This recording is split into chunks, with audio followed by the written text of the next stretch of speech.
하세요. 저는 이제 결혼한 지 1년 조금 넘은 30대 여자입니다. 욕심 많은 시댁과 진흙탕 싸움을 하고 있습니다. 제가 어렸을 때 어머니가 암으로 일찍 돌아가셨습니다. 자궁암이었는데 완치인 줄 알았다가 결국 재발해서 세상을 떠나셨어요. 외가 쪽은 원래 재산이 많았고 당시 외할머니께서는 어머니에게 주려던 건물을 작년봄 저에게 주셨습니다. 아버지는 어머니가 돌아가신 이후에도 재혼하지 않으셨어요. 말씀하시기를 사춘기 딸에게 더 큰 혼란을 주고 싶지 않으셨다고요. 저는 외동딸로 아버지에게 단 한 번도 맡기는커녕 싫은 소리조차 들어본 적 없습니다. 딸바보인 아버지 덕에 다른 친구들보다 더 예쁨 받고 사랑받으며 잘할 수 있었습니다. 그래서 결혼하기 전까지도 저는 아버지랑 여행도 자주 다니고 늘 가깝게 지냈습니다. 저희 아버지는 부동산업을 하시는데 생활하는 데는 전혀 무리가 없으십니다. 제가 결혼할 때도 넉넉지 못한 시가와 남편의 사정을 고려하여 아버지 소유의 20평대 아파트에서 생활할 수 있게 해주셨습니다. 이 집은 아버지가 혼자 사시는 집에서 걸어서 20분 정도의 거리에 있어요. 시가의 경우 퇴직하신 시아버지와 평생 전업주부만 하던 시모가 연금으로 생활을 하는 상황이었어요. 게다가 아직 시집가지 않은 남편보다 2살 많은 신우도 있었고요. 원래 아예 재산이 없던 집은 아닌데 시부가 친구 보증을 서면서 한순간에 망해버렸다고 남편이 말하더라고요. 그래서 결혼식도 제가 7 정도 부담하고 남편이 3 정도 부담해서 했습니다.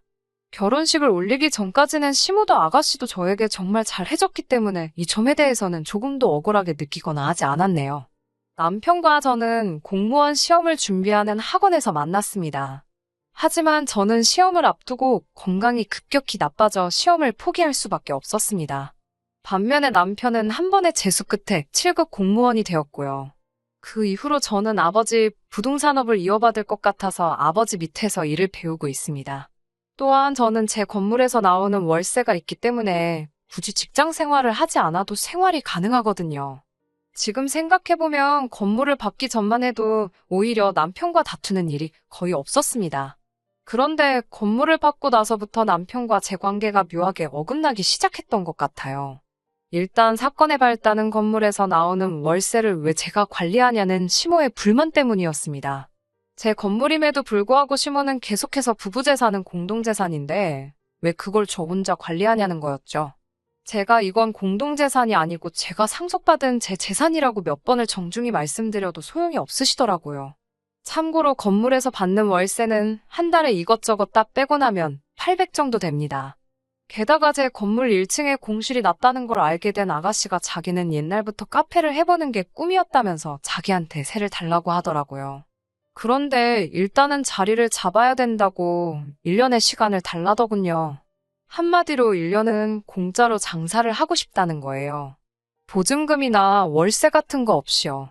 하지만 친정 아버지가 저에게 말씀하시길 사업을 할 때는 절대로 애매하게 돌려서 이야기를 하면 안 된다고 하셨거든요. 그래서 저도 신우에게 딱 잘라 거절했습니다. 건물주와 세입자의 관계로 아가씨와 얽히기 싫다고 말이죠. 사실 아가씨가 어떻게 생활하는지 저도 본 게 있잖아요. 절대로 성실한 사람이 아닙니다. 저희 친정아버지는 늘 저에게 가방이나 지갑 같은 선물을 많이 사주시는 편이었어요. 정작 저는 그런 물건에 크게 관심이 있는 편은 아니었지만 만약에 친정 어머니가 계셨다면 분명히 이런 걸 사주고 싶으셨을 거라면서요. 그리고 결혼 초에 신우는 저희 집에 괜히 이유도 없이 와서는 빌려달라고 떼를 쓰고 가져가서 돌려주지 않는 경우가 몇 번 있었거든요. 매번 술 마시다 잃어버렸다거나 누가 훔쳐갔다는 핑계로요. 신우하고 그런 물건 한두 개로 날 세우기 싫어서 미운에 떡 하나 더 주는 심정으로 괜찮다고 한 적이 한두 번이 아니었어요. 그래서 저를 호구로 봤던 건지 이제는 가게까지 내달라는 거잖아요. 이런 아가씨를 제가 뭘 믿고 제 돈 투자해서 카페를 만들어주나요. 그런데 이 일을 들은 시모가 노발대발 난리가 났더라고요. 저에게 싸가지가 없다면서 아가씨한테 이러는 건 다 제가 남편하고 시댁을 무시해서 그러는 거래요. 시댁 식구들 어려운 줄 모른다면서 이참에 단단히 버릇을 고쳐놔야겠다며 전화로 막말을 시전하시더라고요. 그래도 제가 아무런 반응이 없자 남편이라는 시청까지 찾아가서 남편을 붙들고 하소연을 하셨나 봐요. 바보 같은 남편이 그 하소연에 넘어가서는 저에게 그냥 이번만 해주면 안 되냐고 헛소리를 하더라고요. 눈 딱 감고 해줄 수도 있었겠지만 사실 저는 이게 마지막이 아니고 이제 시작이라는 예감이 들었어요. 왜냐하면 이따금씩 저에게 네 시아버지가 집에만 있으니까 좀이 쑤시는가 보다면서 니네 아버지. 그러니까 저희 친정아버지를 말하는 거예요. 맨날 저희 아버지더러 사돈이 아니고 너네 아버지 그렇게 표현하세요. 아무튼 니네 아버지 사무실에서 뭐 자빌이라도 하게 취직 좀 시켜달라고 하셨어요. 월급은 300 정도면 된다는 말씀과 함께요. 그래서 아마 제가 신우에게 카페를 해도 된다고 하면 분명히 다음에는 시아버지 일자리도 밀어붙이실 분들이었어요. 저한테는 이도 안 들어가니까 시모랑 아가씨가 어지간히 화가 났던 모양이에요. 자기 아들을 달달 볶았는지 이제 슬슬 남편도 짜증이 난 눈치더라고요. 급기야 며칠 전에는 술을 잔뜩 마시고 들어와서는 저더러 그까짓 건물 하나 있는 걸로 왜 유세를 부리냐며 어림도 없는 헛소리를 하더라고요. 제가 요즘 카페가 얼마나 많은지 아냐고 장사 우습게 보는 거 아니라고 말했어요. 자꾸 이런 식으로 나오면 시댁 식구들하고 안 보고 살겠다고 했어요. 그러자 남편이 저에게 쌍욕을 하며 시댁으로 가버렸습니다. 그래도 제가 전화도 안 하고 아무런 반응을 안 보이자 한 일주일 만에 들어와서는 한다는 소리가 이제 집에 저희 친정 아버지 모소시게 하랍니다. 친정 아버지 집에도 한 달에 한 번만 가라고 하더라고요. 20분 거리 사시는 친정 아버지 혼자 식사하시는 게 마음에 걸려오고 갔던 거고. 그렇다고 저희 아버지가 남편하고는 한 번 제대로 마주친 적도 없는데 갑자기 친정 아버지를 걸고 넘어지니 이놈이 제정신인가 싶더라고요. 지금 사는 이 집도 친정 아버지가 해주신 거나 마찬가지인데 남편이 무슨 생각으로 저러는지 어이가 없더라고요. 저는 그렇게는 못하겠다고 맞섰고요. 그러더니 이번에는 시모한테 잘못했다고 시모가 하라는 대로 하겠다고 사과하랍니다. 다시 한번 싫다고 했더니 얘이는 어디다 팔아먹고 맨날 지 애비밖에 모른다면서 애비애비 거리더라고요. 저더러 엄마 없이 자라서 시모한테 효도하는 법도 모른다면서요. 그 말을 듣고 있으니 가슴을 누가 후벼 파는 것 같아서 짐 싸서 아버지 집으로 와버렸습니다. 집에 오자마자 제가 꺽꺽 울어대니 친정 아버지가 놀라서 왜 그러냐고 물으셨어요. 저는 그동안 있었던 일을 말씀드렸고 친정 아버지는 일단 마음을 추스리라고 하셨습니다. 아버지가 방법을 찾아보겠다고요. 결혼 전에 쓰던 방에서 마음을 추스리며 내린 결론은 이혼이 답이더라고요. 제가 뭐 한다고 이런 시댁에 돈줄이 되어야 하나 싶어서요. 아침까지 남편한테 친정 집 전화로 제 핸드폰으로 계속 전화가 오더라고요. 시모한테도 몇 번 왔고요. 집에 가서 마저 짐을 챙겨오고 싶은데 혹시나 시모를 마주칠까 무서워서 못 가겠더라고요. 친정 아버지는 고모한테 전화해서 제 이야기를 다 하셨나 봐요. 고모와 사촌 오빠까지 저를 위해 나서주겠다고 했어요. 참고로 고모부는 법률 쪽에서 일하셨기 때문에 법적 절차는 걱정할 것 없다고 하셨습니다. 다들 제 손을 꼭 잡아주면서 앞으로는 어려운 일도 힘든 일도 없을 거니까 마음만 강하게 먹으라고요. 점심을 먹고 저와 사촌 오빠는 제가 살던 집으로 향했습니다. 도어락도 바꾸고 남편도 내보내기 위해서요. 저희 아버지 집이니 아버지가 나가라고 하면 어쩔 도리가 없으니까요. 집안에 간이 아니나 다를까 시모와 아가씨가 거실에 떡하니 앉아있더라고요.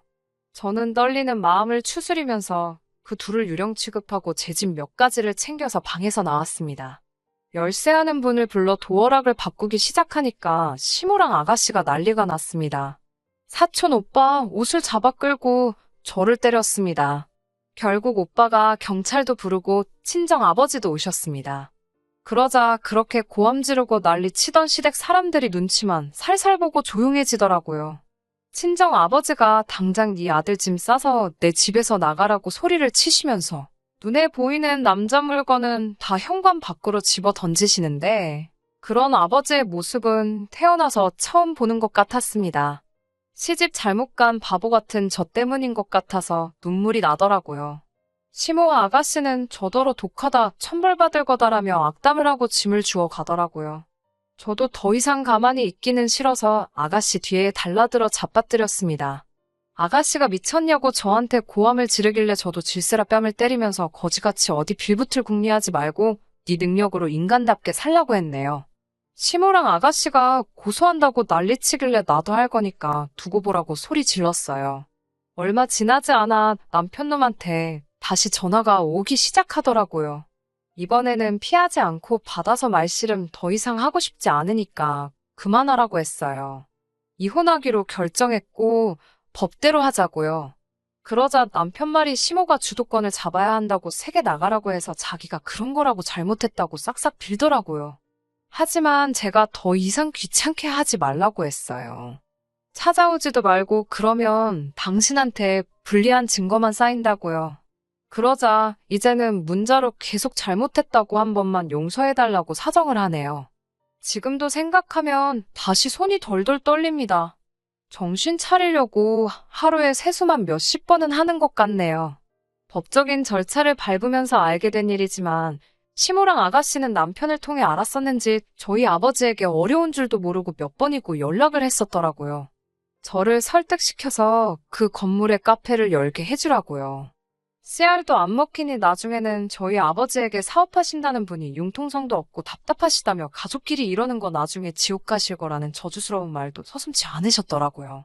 남편이 재산 형성에 기여한 바도 없고 함께 산 세월도 길지 않아서 이혼에 관해선 더 이상 걱정할 일은 없을 거라고 고모부가 다시 알려주셔서 지금은 그래도 마음이 한결 편안합니다.